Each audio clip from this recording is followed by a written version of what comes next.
जय श्री राम। मित्रों, मैं अंशुल राठौर अपनी यूट्यूब चैनल पे आप सभी का स्वागत करता हूं। मित्रों, एक बहुत ही महत्वपूर्ण सूचना है। भारत और वियतनाम के बीच में एक बहुत ही महत्वपूर्ण समझौता हुआ है। समझौते के तहत भारत वियतनाम को ब्रह्मोस मिसाइल बेचेगा। जी हां मित्रों, भारत वियतनाम को ब्रह्मोस मिसाइल बेचेगा। साथ ही साथ वियतनाम ने भारत से आकाश एयर डिफेंस सिस्टम मिसाइल को भी मांगा है। मित्रों, इस समझौते से चीन एकदम से बहुत ज्यादा घबरा गया और डरने लगा है। जी हाँ मित्रों, चीन एकदम से घबरा गया। मित्रों, ब्रह्मोस मिसाइल इतनी मारक और इतनी खतरनाक क्यों है? साथ ही साथ भारत इस मिसाइल को वियतनाम को क्यों बेच रहा है? इसमें भारत का क्या लाभ है? साथ ही साथ वियतनाम और चीन के बीच में युद्ध हुआ है, वो क्यों हुआ है, इसका इतिहास क्या है, उसके कारण क्या है और इसमें विजेता कौन बना, ये सब जानेंगे हम इस वीडियो के माध्यम से। हिंदी भाषा में सरल शब्दों में श्री गणेश करते हैं।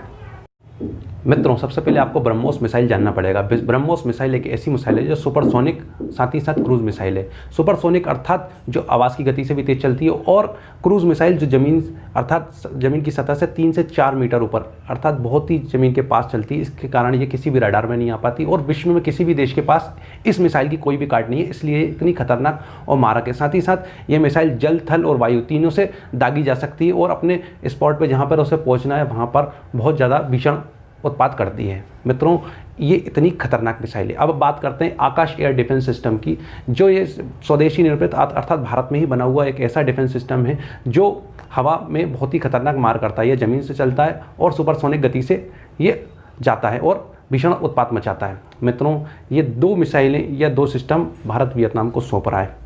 मतलब दूसरा प्रश्न उठता है कि भारत इस मिसाइल को बेचने में फ़ायदे क्या मिलेगा? मित्रों, दुश्मन का दुश्मन हमारा दोस्त कहलाता है। जी हाँ मित्रों, वियतनाम और चीन की बहुत पुरानी दुश्मनी है और वियतनाम और भारत के बहुत अच्छे संबंध हैं। साथ ही साथ वियतनाम के रूस से भी बहुत अच्छे संबंध हैं, इसलिए ये वियतनाम ऐसा तीसरा देश बन पाया जिसके पास ब्रह्मोस मिसाइल हो पाएगी। मित्रों, इस संबंध या इस समझौते में ब्रह्मोस मिसाइल देने के लिए दोनों ही देश रूस और भारत की अनुमति आवश्यक थी। रूस और भारत ने संयुक्त क्रम में इस मिसाइल को बनाया, ब्रह्मोस मिसाइल को, तभी हम इसको दे पाएँ, क्योंकि दोनों देश इस बात के लिए राजी हो गए कि हाँ, ये हम मिसाइल वियतनाम को दे सकते हैं। तीसरी बात उठती है, भारत इस मिसाइल को वियतनाम को ही क्यों दे रहा है? मित्रों, क्योंकि वियतनाम चीन का पड़ोसी देश है और चीन और उसकी पुरानी दुश्मनी है, इसलिए भारत को देने में फ़ायदा है। क्योंकि अगर भारत और चीन के बीच अगर युद्ध होने की स्थिति बनती है तो वियतनाम भारत के संबंध में युद्ध लड़ेगा। साथ ही साथ चीन के बाजू में ये रूस है जो हमेशा भारत के साथ खड़ा हुआ है। जो तीनों देश के बीच में फंस जाएगा जब चीन, तो उसे आसानी से हराया जा सकता है। दूसरी बात मित्रों, भारत ने जब से चीन से अपने व्यापारिक रिश्ते कम करें या ख़त्म करें, तब से भारत इलेक्ट्रॉनिक आइटम, जो इलेक्ट्रॉनिक प्रोडक्ट्स है, वो चीन की जगह वियतनाम से मंगा रहा है। क्योंकि भारत और वियतनाम के बीच में संबंध अच्छे हैं और भारत के बीच में व्यापार हो रहा है, तो भारत का लेन और देन, आदान प्रदान या आयात निर्यात में जो सामंजस्य है उसे ठीक होना चाहिए। भारत इस मिसाइल को देने के बाद $5 अरब का जो भारत का लक्ष्य है निर्यात का, $5 अरब का जो लक्ष्य है निर्यात का, वो भारत उसको पूरा कर पाएगा सिर्फ इस मिसाइल को देने के कारण। तो भारत को इस मिसाइल निर्यात करने से बहुत ही ज़्यादा लाभ है।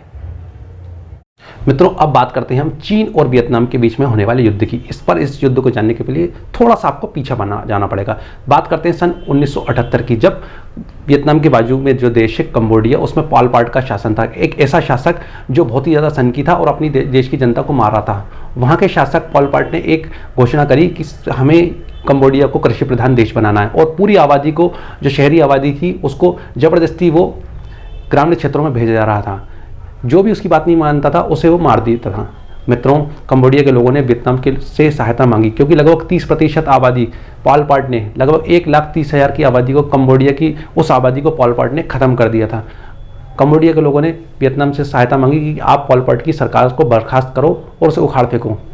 वियतनाम ने इस बात को मानते हुए कंबोडिया पे हमला करने की योजना बनाई और उसने कंबोडिया पे हमला कर दिया। पर चीन ने इस अवसर का लाभ लेने की सोची। उसने इसको कंबोडिया और चीन के खिलाफ बताते हुए वियतनाम पर हमला करने की प्रयास करा। तो सबसे पहले, चूंकि वियतनाम और रूस के बीच में बहुत अच्छी मित्रता थी, तो वियतनाम के सहायता के लिए रूस खड़ा हो जाता है। इसलिए सबसे पहले चीन ने रूस की सीमा पर अपने सैनिक भेज दिए। चूंकि रूस और चीन के बीच में शांति समझौता था, उस पूरे शांति समझौते को बर्खास्त करते हुए चीन ने अपने लाखों सैनिकों को रूस की सीमा पर भेज दिया।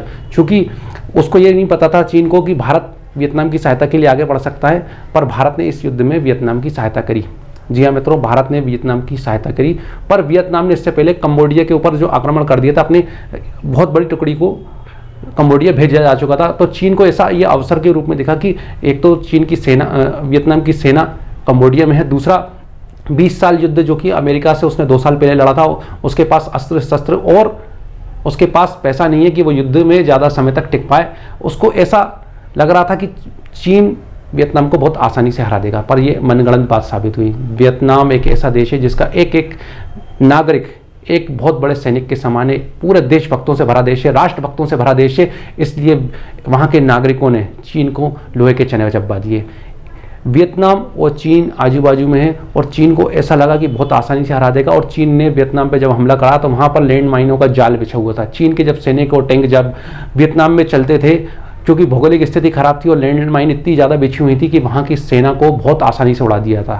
दूसरी बात, जो वियतनाम की सैनिक थे और वियतनाम के लोग थे वो गुरिल्ला युद्ध में बहुत माहिर हो चुके थे। उन्होंने अमेरिका के खिलाफ 20 साल से ज़्यादा युद्ध लड़ा, तो वो उन्होंने चीन के सैनिकों को बहुत बर्बरता से मारना शुरू कर दिया। चीन के सैनिक बहुत ज़्यादा घबरा गए थे। जी हाँ मित्रों, चीन के सैनिक इतने ज़्यादा घबरा गए थे कि मात्र 16 दिन युद्ध चला और चीन ने अपनी हार मानते हुए वहाँ से अपने सैनिक वापस बुलाए। लगभग 30,000 के लगभग चीन के सैनिक मार दिए गए, 20,000 सैनिक लगभग वियतनाम के लोग और सैनिक मारे गए, पर चीन इस युद्ध में हार गया। 17 फरवरी 1979 से युद्ध प्रारंभ हुआ और 16 मार्च 1979 पर ही यह युद्ध खत्म हो गया। क्योंकि चीन की इतनी बड़ी हार हुई थी और वियतनाम ने ना सिर्फ चीन को हराया, कंबोडिया पर 10 साल तक शासन करा और पॉल पॉट की सरकार को बर्खास्त कर दिया। चीन इसलिए इतना घबराया हुआ उस समझौते से। मित्रों, भारत, रूस और वियतनाम के इस मित्रता संबंध को आप इस वीडियो के माध्यम से आसानी समझ रहे होंगे। धन्यवाद मित्रों, जय हिंद, जय भारत।